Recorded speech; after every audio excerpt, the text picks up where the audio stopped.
La Cité du Vatican à Rome. Le centre du monde pour 1,2 milliard de catholiques à travers le monde.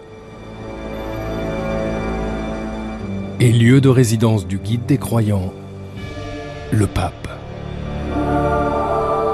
Dans cette cité renommée pour ses mystères et ses secrets, il est rare que les éminences accordent des entretiens. Je vous raconte tout. Vous choisirez dans mon récit les éléments qui vous sembleront les plus appropriés. Mais pour la première fois, le Vatican accepte d'ouvrir ses portes à des caméras de télévision alors qu'il se prépare pour l'un des plus grands événements de son histoire. Pour ça, nous devons demander au Saint-Esprit de nous accorder son aide. Dans 48 heures, il comptera 2 saints de plus.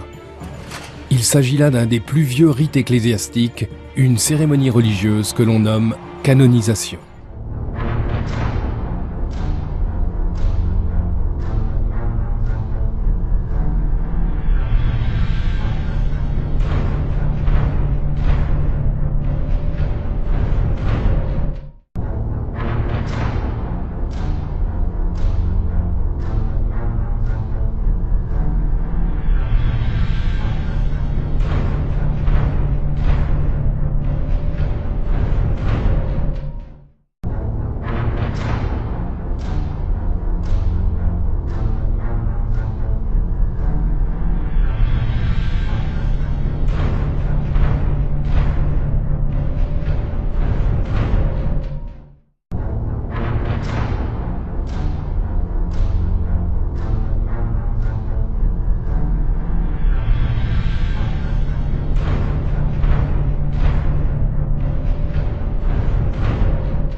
Parmi les invités, des personnes considérées comme des miracles vivants dont l'histoire semble défier toute logique.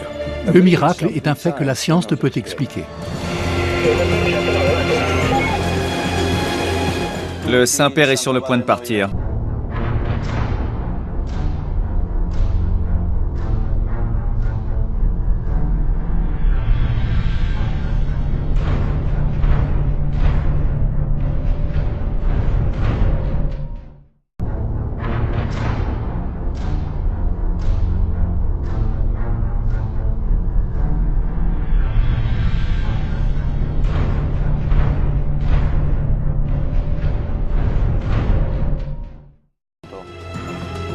Nous allons vivre depuis les coulisses une journée particulière.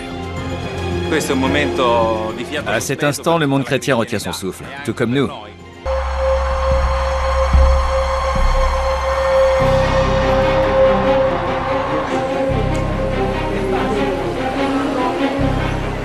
Aujourd'hui, en reconnaissant leur vie vertueuse et leurs miracles restés inexpliqués, l'Église catholique va faire des papes Jean XXIII et Jean-Paul II des saints.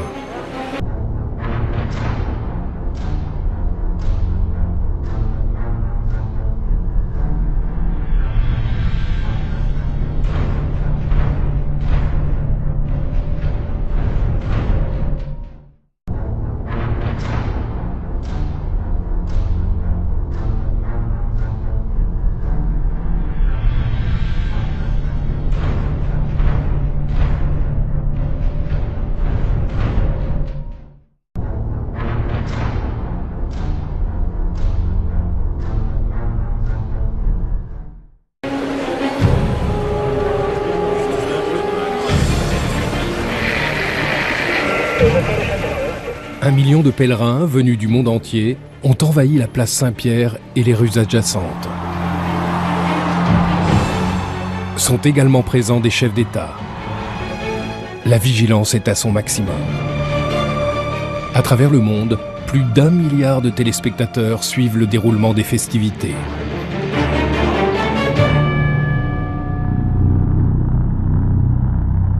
Il y a 2000 ans, le fondateur de l'Église catholique, Saint Pierre, a été crucifié la tête en bas sur une colline des environs de Rome.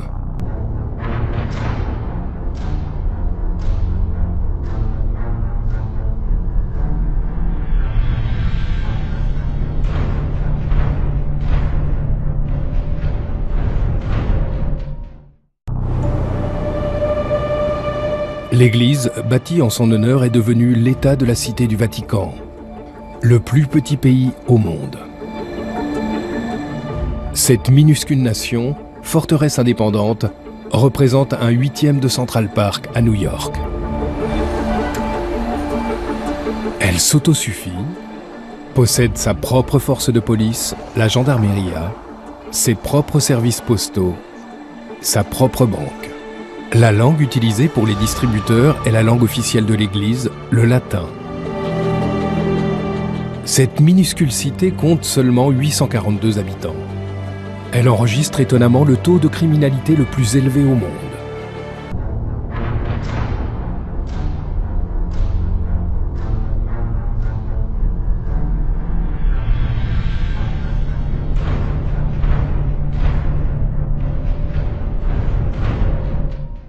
Les pickpockets y prospèrent. Malgré sa petite superficie, la Cité du Vatican, capitale religieuse pour 1,2 milliard de catholiques, compte parmi les États les plus influents au monde.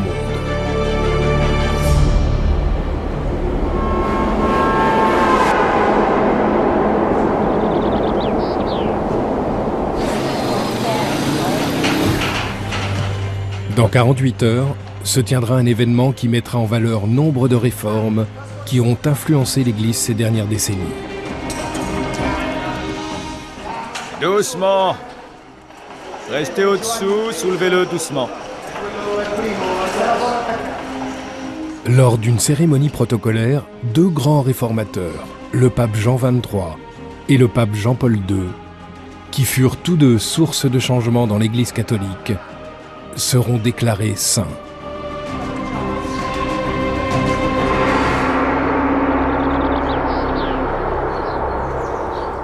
Guido Gusso était le majordome et le chauffeur de Jean XXIII. Il m'a demandé « Tout est prêt ?» Après le déjeuner, nous allons faire une course. Jean XXIII était un homme prêt à bousculer les règles. J'ai ouvert le portail, j'ai sorti la voiture. Le Saint-Père était assis à l'intérieur. Les gardes suisses se sont fâchés, la police italienne aussi, car le pape était sorti sans escorte, sans personne. Plus que de s'échapper, il avait envie d'être libre. Il voulait rencontrer les gens, parler avec eux, connaître les personnes. En 1962, le pape Jean XXIII comprend que l'Église catholique doit être plus moderne. Tout au long des 2000 ans d'histoire de la chrétienté,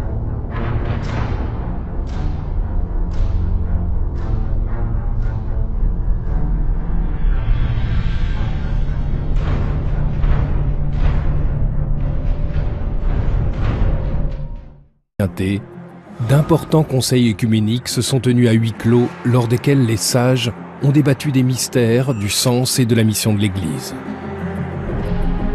Avec le Concile Vatican II, convoqué par Jean XXIII, l'approche de l'Église envers ses fidèles a changé. Parmi les réformes importantes, celle d'autoriser que la traditionnelle messe en latin puisse être dite dans des langues modernes. Jean XXIII a révolutionné le langage de l'Église. Il ne s'exprimait pas sur un ton solennel. Il utilisait un langage simple, presque familier. Le Concile Vatican II affirme le droit de chaque individu à adopter la religion de son choix. Mais ces actes de modernisation et de libéralisation ont causé au sein de l'Église de profonds désaccords entre les progressistes et les traditionalistes.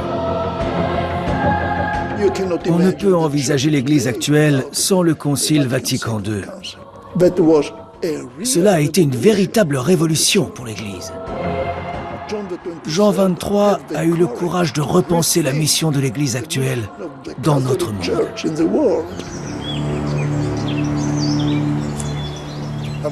Le pape Jean XXIII était un homme qui avait les pieds sur terre. Il n'avait pas cet air hautain pour me dire « Je suis le pape et tu es mon chauffeur, mon domestique ». Après son élection, tout le monde au Vatican m'a dit « Devant le pape, il faut s'agenouiller, à genoux, à genoux ». Il a supporté cela seulement le premier jour. Ensuite, il m'a pris par la main et il m'a dit « On va faire un pacte, toi et moi. Je veux que tu te mettes à genoux. » Il a ouvert la porte de la petite chapelle, à genoux devant le Saint-Sacrement. Mais à moi, il te suffit de me baiser la main quand tu me croises le matin.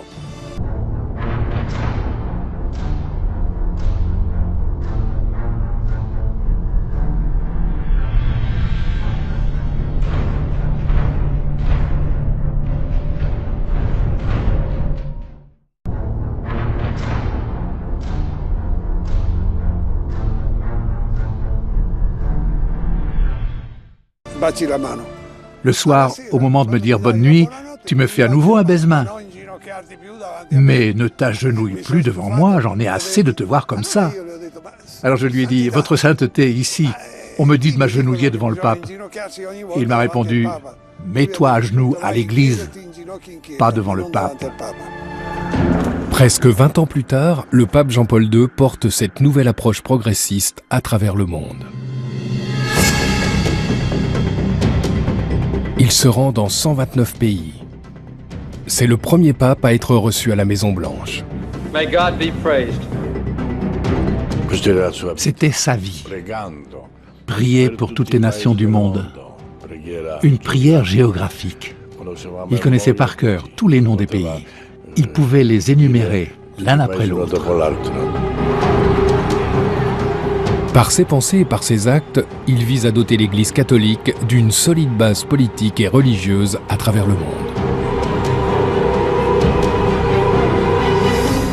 Et par là même, il se fait bon nombre d'ennemis.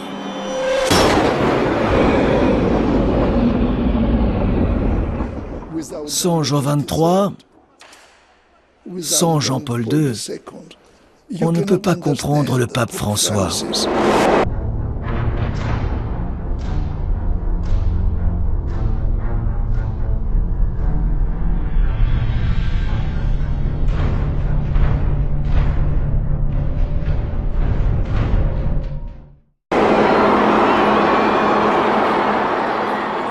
Élu le 13 mars 2013, le pape François poursuit les travaux de ses prédécesseurs. C'est le 266e pape Buonasera. et le premier originaire d'Amérique latine. Et tout comme Jean XXIII et Jean-Paul II avant lui, il vise à conserver une relation forte entre l'Église catholique et ses fidèles. Aussitôt après son élection, il bouscule les traditions établies. Il refuse de résider dans les opulents appartements pontificaux. Il réorganise la direction de la Banque du Vatican décriée et institue une nouvelle façon de gouverner. Les intentions du pape François ne sont pas très bien accueillies par les éminences politiques du Vatican. Et la canonisation de ces deux réformateurs, le même jour, est vécue par certains comme un signe fort. Doucement, doucement, Antonio. Doucement. Un peu plus à droite. Le pape François déclarera saints ces deux papes en reconnaissant leur miracle. Les catholiques croient que le pouvoir divin s'incarne dans une poignée d'élus par le biais de l'accomplissement de miracles.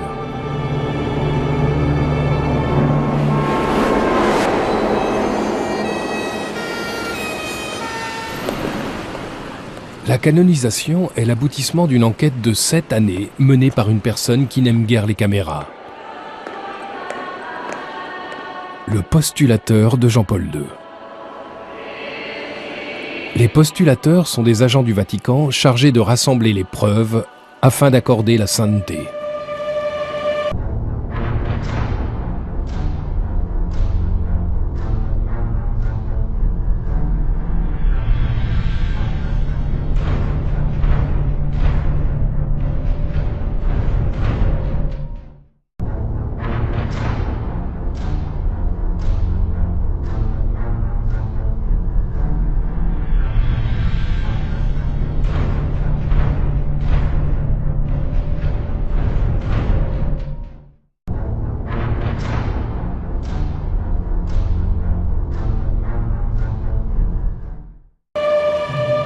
Je vais vous conduire au bureau de la postulation. Son nom est Monseigneur Slavomir Oder. Atteindre la sainteté est une procédure mystérieuse. En premier lieu, le candidat doit être nommé par l'évêque local. En second lieu, le postulateur examine les vertus saintes et héroïques du candidat. Mais une chose l'intéresse par-dessus tout. La mission du postulateur est de veiller à l'apparition de ce signe donné par la divine providence qu'on appelle un miracle. Monseigneur Oder a reçu des lettres du monde entier écrites par des gens qui prétendent que Jean-Paul II a répondu miraculeusement à leurs prières.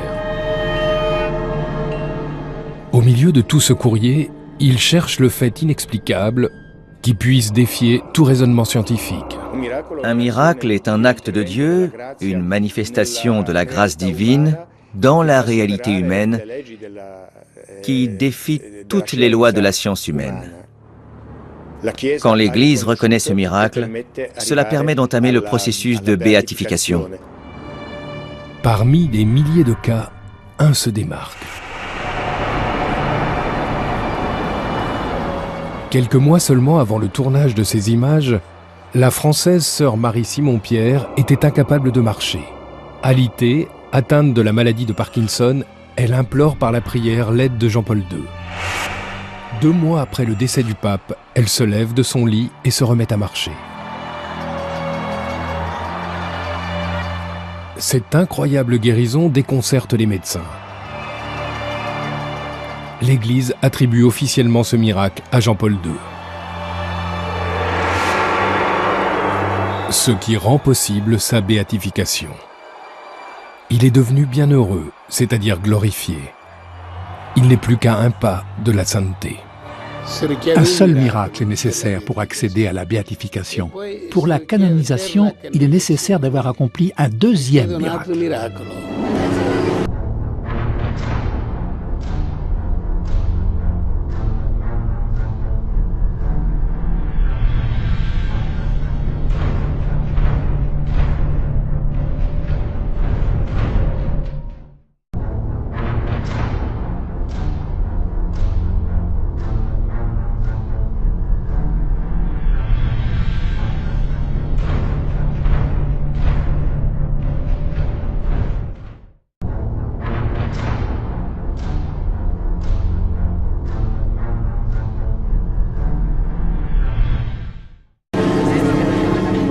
La veille de la canonisation, une invitée particulière, indispensable au rituel, arrive au Vatican.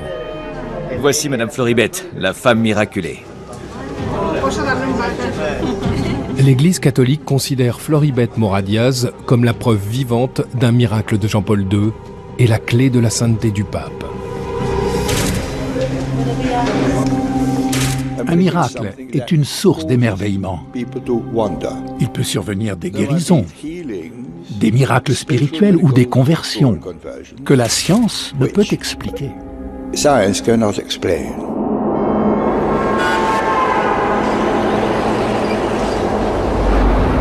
Le 8 avril 2011, Floribette est conduite à l'hôpital avec une très forte migraine. Un examen d'IRM indique la présence d'un anévrisme dans la partie droite du cerveau. Elle apprend qu'il ne lui reste plus qu'un mois à vivre. À cette époque, ma fille était au début de sa grossesse. Je me rappelle que Gabriella m'a dit « Maman, tu dois te battre pour guérir. Je veux que tu connaisses mon bébé. » Je ne pouvais pas voir mes enfants souffrir. Ils restaient dans ma chambre. Ils me touchaient, car je n'arrivais pas à comprendre si j'étais endormie ou si j'étais morte. Mourante, Floribette regarde la messe de béatification de Jean-Paul II à la télévision. Je m'adressais toujours à lui. Je lui disais « Mon bon Jean-Paul II, toi qui es si proche de Dieu, dis-lui que je ne veux pas mourir. Je veux vivre pour mes enfants. Ils sont ce qu'il y a de plus important pour moi. Mes enfants et ma famille, c'est ma priorité. »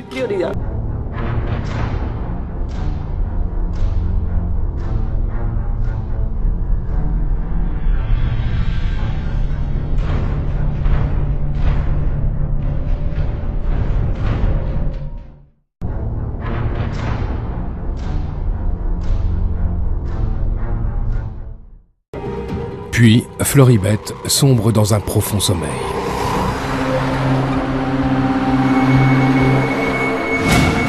Ce jour-là, je me suis réveillée à 8 h du matin en me sentant différente. J'ai entendu cette voix qui me disait « Lève-toi » et elle a répété « Lève-toi ». Sa santé s'est améliorée. Un nouvel examen d'IRM révèle que l'anévrisme a disparu. Jamais on n'a vu un anévrisme guérir spontanément.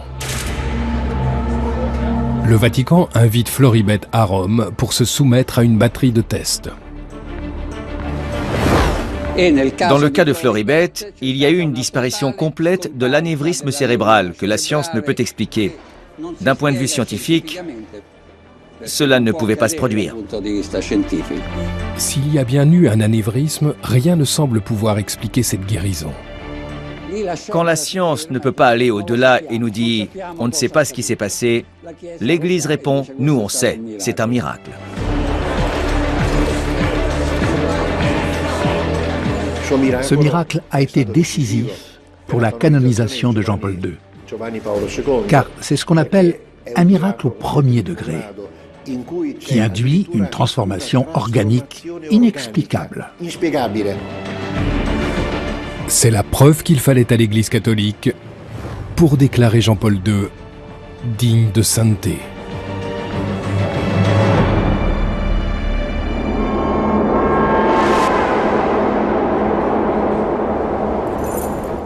Le père Pavel Bénédict s'apprête à préparer un élément clé de la canonisation dans l'une des pièces les plus importantes du Vatican. C'est ici que sont conservées les reliques des saints.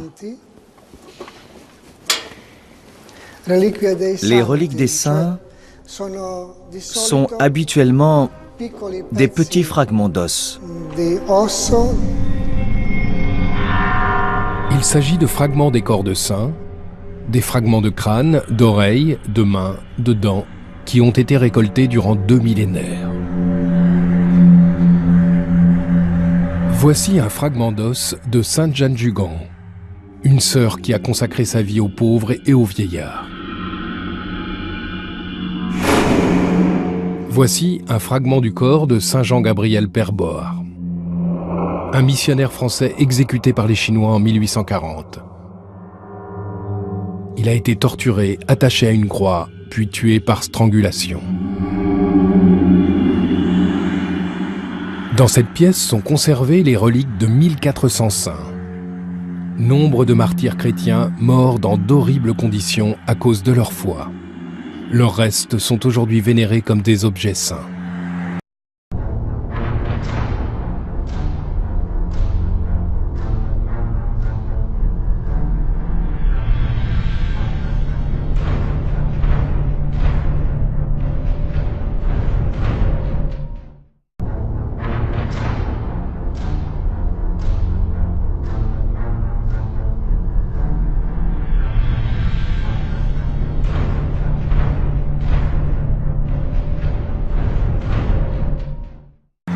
Les reliques des saints sont extrêmement importantes. Ce n'est pas une idée comme ça, c'est la réalité. Une relique donne une présence à ce qui n'est plus. Elle rend tangible la présence d'une personne morte il y a peut-être 3 ou 4 siècles. Pour les catholiques, ces fragments forment une partie du socle de leur foi. Ces reliques sont les signes d'une histoire vivante.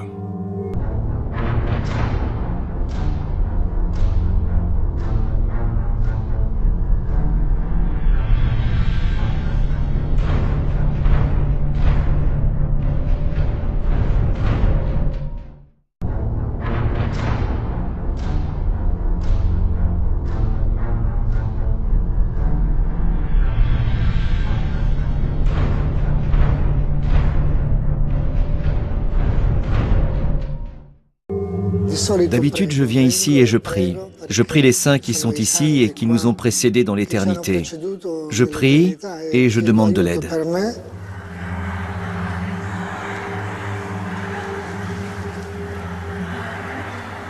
Parmi ce grand nombre de dents et d'ossements se trouve un tube rempli de sang. Voici le sang de Jean-Paul II. La relique n'a jamais été ouverte. Le sang a été prélevé 4 jours avant sa mort. Nous avons ensuite fait fabriquer ce reliquaire. C'est lui qui sera utilisé dimanche lors de la cérémonie de canonisation. Évidemment, la relique du sang de Jean-Paul II est la plus éloquente, car il a littéralement versé son sang.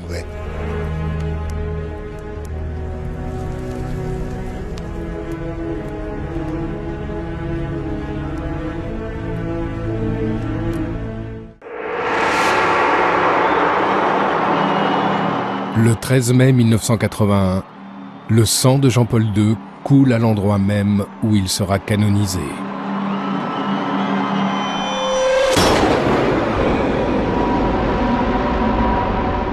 Soudain, on a entendu des coups de feu. Un inconnu tire à 2 reprises sur le pape. Il tombe dans les bras de son secrétaire particulier. Il a perdu beaucoup de sang. On a immédiatement décidé de le conduire à l'hôpital.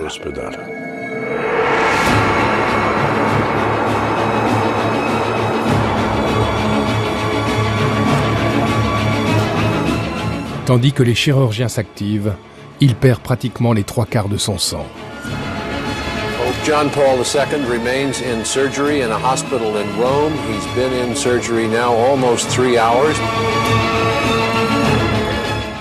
Les médecins n'entendaient presque plus battre son cœur. Buzzanetti est venu me voir et m'a dit « Donne-lui le sacrement des malades et l'absolution. » À l'hôpital, le pape Jean-Paul II se bat pour survivre. Le tireur, lui, est arrêté.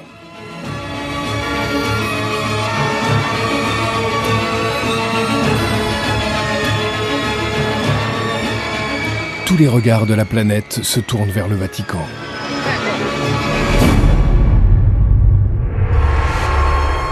Le lendemain matin, après l'opération, le monde entier attend des nouvelles de Jean-Paul II. The news is that the Pope is having a very good recovery from 5.5 hours of surgery. Alors qu'il se rétablit, alité, le pape commence à relier cette agression à l'une des prophéties les plus mystérieuses de l'Église catholique.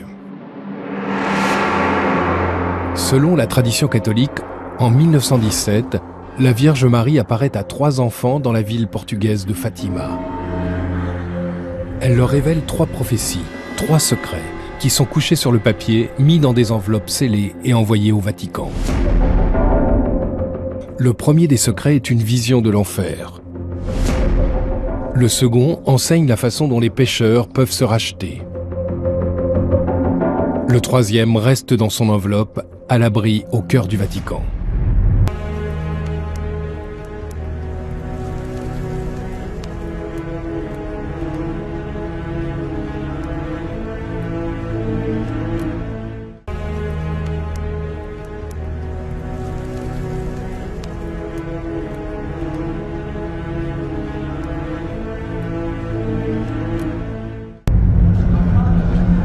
On a tiré sur le pape Jean-Paul II le 13 mai, 64 ans exactement après l'apparition de Fatima. Le pape a alors demandé qu'on lui apporte l'enveloppe qui était scellée depuis 1942. Il ouvre l'enveloppe et lit le 3e secret de Fatima. Tout à coup, 2 balles le percutèrent.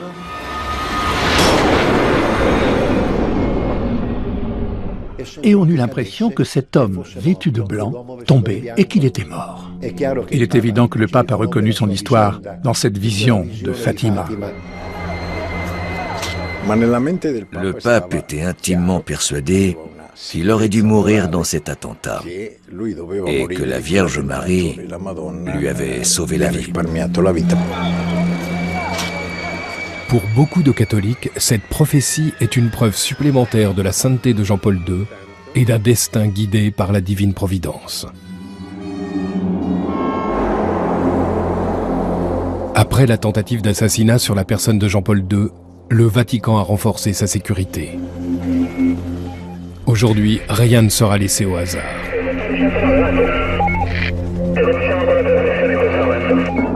Voici l'homme chargé d'assurer la sécurité du pape et de millions de visiteurs.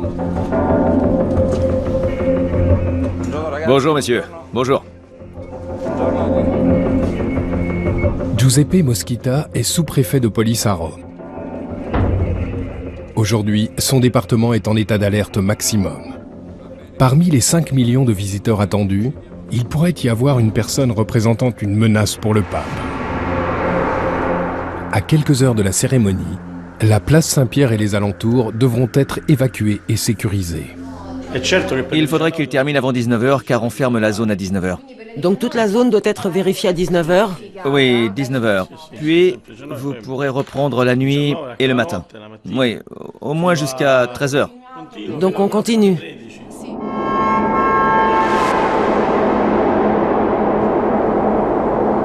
La police de Rome est en charge de la sécurité publique.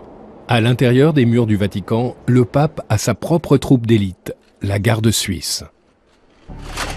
Ils ont juré de sacrifier leur vie pour protéger le Saint-Père.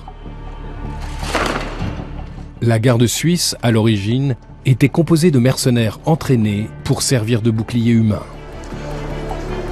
Nous sommes dans la caserne de la garde suisse, à l'intérieur de la cité du Vatican. Elle est composée de différents bâtiments. On compte actuellement 110 gardes.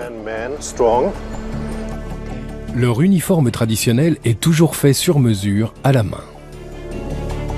Le travail est compliqué parce que l'uniforme se compose de 154 pièces. Mais ces uniformes sont seulement des tenues d'apparat.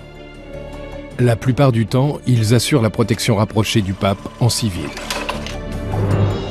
L'armurerie de la garde suisse est remplie d'armes qui sont principalement utilisées lors des cérémonies.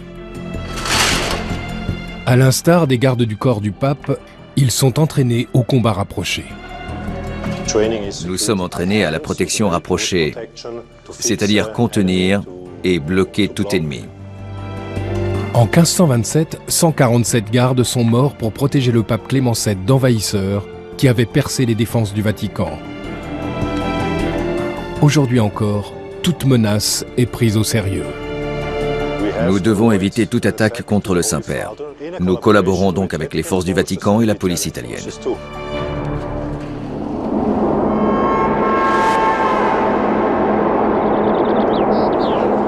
La police italienne, conduite par le sous-préfet Giuseppe Mosquita, doit maintenant disperser les milliers de pèlerins de la place Saint-Pierre pour vérifier l'éventuelle présence d'une bombe. Nous allons évacuer la zone. L'entrée se fera par la Via della Conciliazione. Vous devez aller là-bas, vous ne pouvez pas entrer par ici. D'accord. Le seul point d'accès se situe Via della Conciliazione. La foule, qui veut à tout prix être aux premières loges pour la cérémonie du lendemain, bloque le passage. Attends. Bloque-les, on doit libérer le passage. Attends, je te le dis maintenant. À 13h de la cérémonie de canonisation, la police ne peut accuser aucun retard dans cette importante procédure de contrôle. Alors, L'heure tourne. Le sous-préfet Mosquita doit faire appel à des renforts. qui est le chef d'équipe? Il y a 4 personnes là. Messieurs, laissez passer, il faut avancer. Avancez, s'il vous plaît. Avancez. Avancez. Désolé, vous ne pouvez pas rester ici. Merci. Merci. Tandis que la foule se disperse, les forces spéciales commencent l'inspection, y compris des lieux insoupçonnés. Giovanni Petrocci est chargé de sécuriser les zones les plus dissimulées. Un labyrinthe de tunnels situé sous la place. L'officier ne porte aucune sorte de protection et ignore ce qu'il pourrait rencontrer.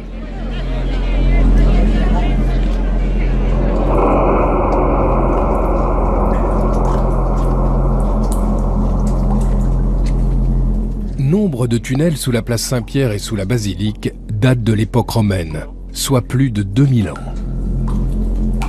Après la constitution de l'église, tout cela devient une nécropole souterraine où sont conservés les restes des premiers chrétiens et peut-être les ossements de Saint-Pierre lui-même. On vérifie qu'il n'y a rien de suspect. Rien qui puisse s'apparenter à un explosif.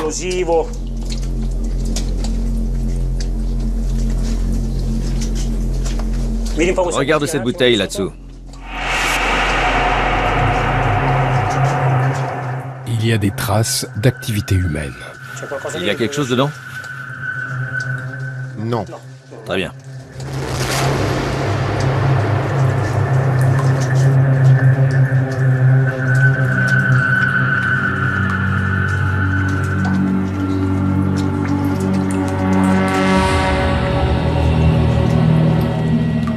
Finalement, les tunnels sont déclarés sécurisés.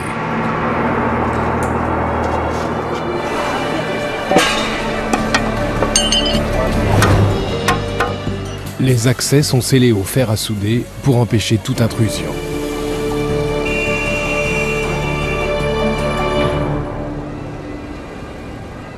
« 50 mètres plus haut sur le toit de la basilique Saint-Pierre.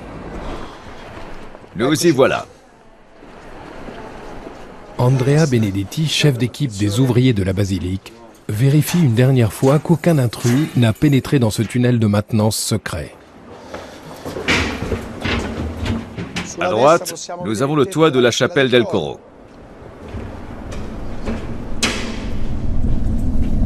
Des caméras sont autorisées à filmer ici pour la première fois.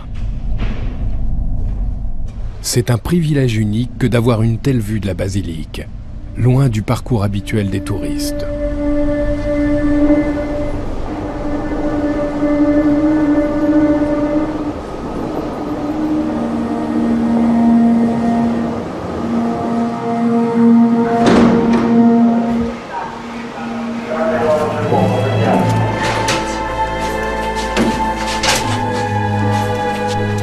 On vit cette préparation de la cérémonie de canonisation de manière très particulière, car presque toutes les personnes qui travaillent au Vatican ont eu l'honneur de connaître Jean-Paul II. C'était en 1995. Je travaillais ici depuis peu, peut-être depuis 6 mois. Et j'étais de service devant la porte de la basilique avec un de mes collègues. Jean-Paul II est entré pour célébrer la première messe de Noël. On a eu l'honneur d'être présentés. Il nous a salués, et la première chose qu'il m'a dite, quand je suis allé le saluer, il m'a dit « Merci ». Je vous laisse imaginer l'émotion que j'ai ressentie.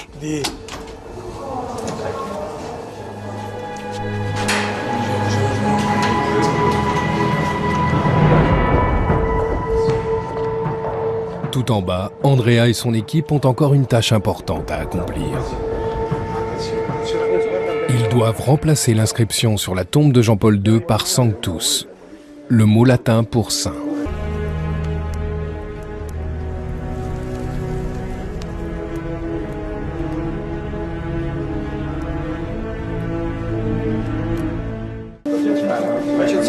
Fais une petite marque sur le côté.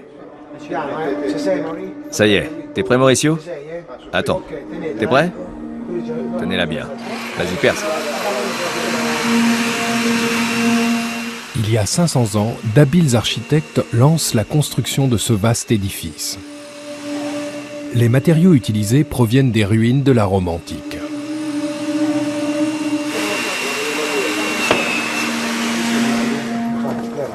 « 120 années seront nécessaires pour ériger la basilique.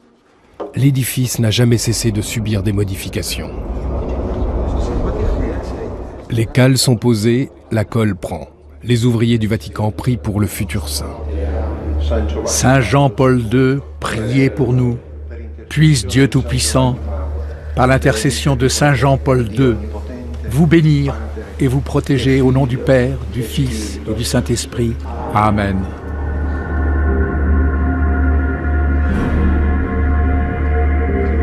Rien n'a été laissé au hasard. Il ne reste donc plus qu'à prier que, demain, tout se passe comme prévu.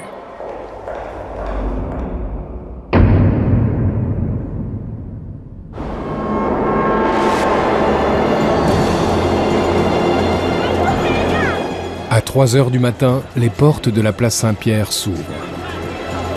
1 million de pèlerins se bousculent afin d'être les mieux placés.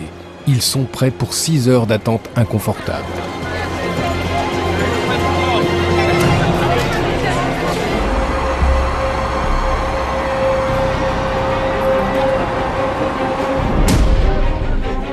Aujourd'hui, en reconnaissant leur vie vertueuse et leurs miracles restés inexpliqués, l'Église catholique va faire des papes Jean XXIII et Jean-Paul II des saints.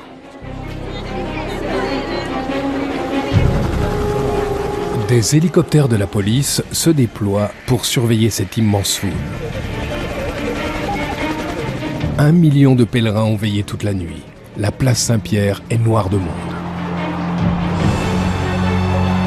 Avec la présence de chefs d'État, la gendarmeria mène une importante mission de sécurité.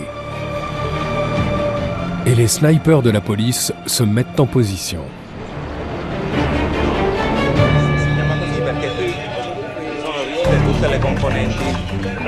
Il y a une très grande affluence, la place est pratiquement remplie depuis les premières lueurs de l'aube. Et depuis 2 heures, la Via della Conciliazione est remplie aussi. Les accès ont été fermés aux alentours de 8h30. C'est exact. Nous attendons maintenant le début de la cérémonie. Parfait. Parfait. Parfait, bien reçu. Là, ces gens sont en train de prendre un selfie. 1 million de visiteurs sont présents à Rome pour la cérémonie. Et plus d'1 milliard de personnes à travers le monde suivront le direct, relayé par satellite en haute définition et même en 3D. Pour le moment, tout se déroule comme prévu. J'espère que tout va bien se passer, que les caméras vont marcher, les satellites aussi. Pour ça, nous devons demander au Saint-Esprit de nous accorder son aide.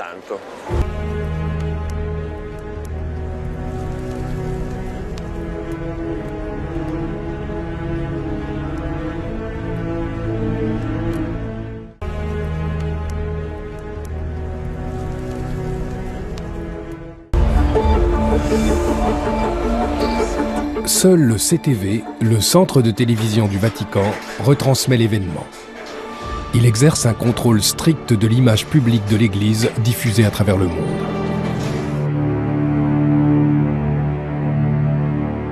Nous avions la très grande responsabilité de filmer et de retransmettre au monde les images de Jean-Paul II dans sa fragilité et même dans sa maladie. Jean-Paul II voulait être vu et connu, même dans sa grande faiblesse. Nous devions en être les principaux intermédiaires par le biais de la télévision, avec beaucoup de respect et beaucoup d'amour. J'ai donc vécu avec une grande intensité les dernières années de la vie de Jean-Paul II à travers le regard de la caméra, qui était toutefois très proche, très intime et guidé par un respect et un attachement à sa personne et au témoignage humain et profond de sa foi durant ces années.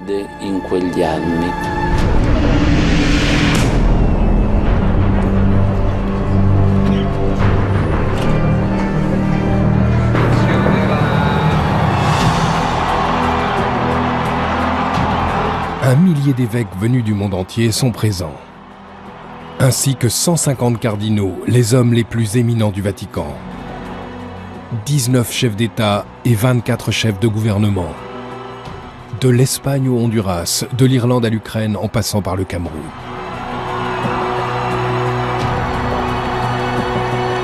Une multitude de personnes qui en attendent une seule. Le pape François. Depuis une salle de contrôle secrète au cœur du Vatican, la gendarmeria suit le parcours du pape. Bloquez la circulation. C'est le moment où le pape est le plus exposé. La voiture démarre. Le 112 à toutes les unités, le Saint-Père est sur le point de partir. Au 112, bien reçu. Durant 3 minutes, tout mouvement au cœur de la cité du Vatican est proscrit. Le temps que le pape rejoigne la basilique Saint-Pierre pour la cérémonie.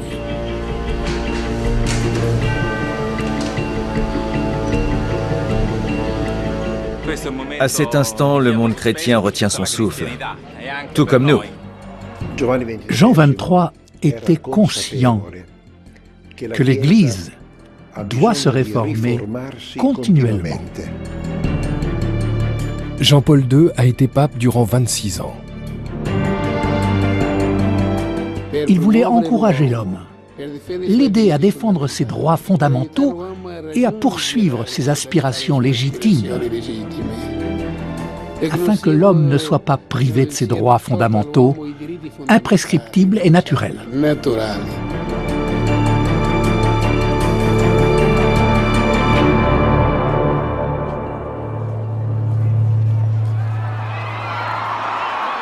Avec l'arrivée du pape François, la longue attente prend fin.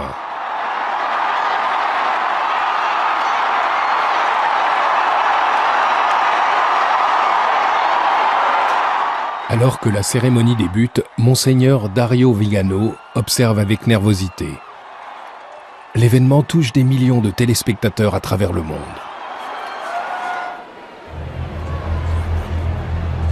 Floribette Mora-Diaz, touchée par le miracle, s'approche.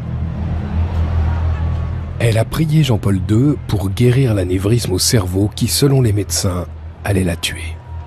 Elle porte une ampoule contenant le sang de Jean-Paul II, sa sainte relique. Elle présente l'ampoule au pape, qui la bénit d'un baiser. Pour les catholiques, cette relique est le symbole de la vie éternelle de Jean-Paul II. Le pape François lit la formule sacrée de la canonisation. Ac deplorimorum fratum nostrum consilio, beatos Ioannem vicesimum tertium et Ioannem Paulum secundum, sanctos in nomine Patris et Filii et Spiritus Sancti. Par ces mots en latin, il proclame officiellement l'existence de 2 nouveaux saints.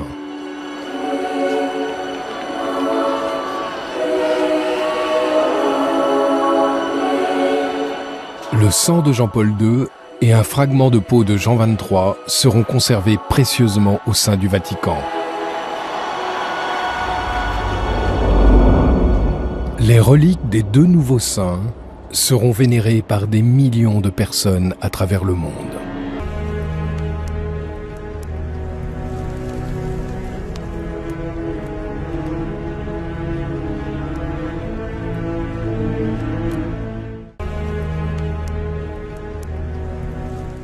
Thiên父，借着圣若望23世的转导，求你终止仇恨和暴力的恶性循环。Par l'intercession de Saint Jean-Paul II, suscite toujours la passion pour la dignité de l'homme.